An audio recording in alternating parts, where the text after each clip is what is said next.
Face à la situation sécuritaire préoccupante, le président de l'UNDD, Maître Herman Yamégo, prône pour une réconciliation inclusive. Une réconciliation qui exige le retour et la libération des exilés politiques. Quand un pays est en guerre, il y a même parfois des grands criminels, mais qui ont des compétences en matière militaire qu'on libère pour les mettre au service de la nation. Ça s'est vu dans d'autres pays. Nous sommes loin d'être dans cette situation.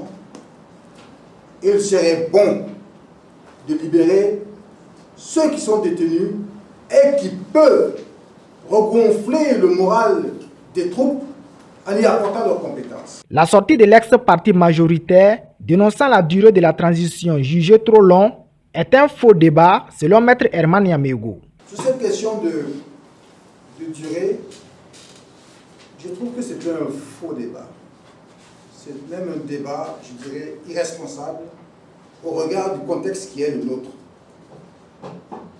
Quand un pays est près de sombrer, quand un pays connaît autant de victimes que nous connaissons, mais bon Dieu, la priorité, ce n'est pas d'aller à des élections, c'est de faire l'union sacrée autour du pouvoir pour libérer le pays. C'est ça d'abord la priorité. Cette question de la durée de la transition au Burkina Faso est également sur la table de discussion de la CEDEAO. Une attitude pointée du doigt par Maître Herman Yamégo qui les invite à se pencher sur la vraie préoccupation qui est la lutte contre le terrorisme. Ça me dérange quand, au plan international, on se préoccupe tout le temps du délai, il faut 18 mois, 15 mois, 12 mois. Mais que faites-vous, bon Dieu, pour soulager la misère des gens? Que faites-vous pour les aider à combattre les terroristes? Que faites-vous pour identifier l'origine des terroristes, pour savoir qui les arme? Tout ça, ça ne vous intéresse pas. C'est aller à des élections. Des élections du reste qui sont maîtrisées, on le sait, en Afrique, et qui permettent de contrôler des gouvernants qui joueront toujours un certain rôle au niveau de certaines puissances.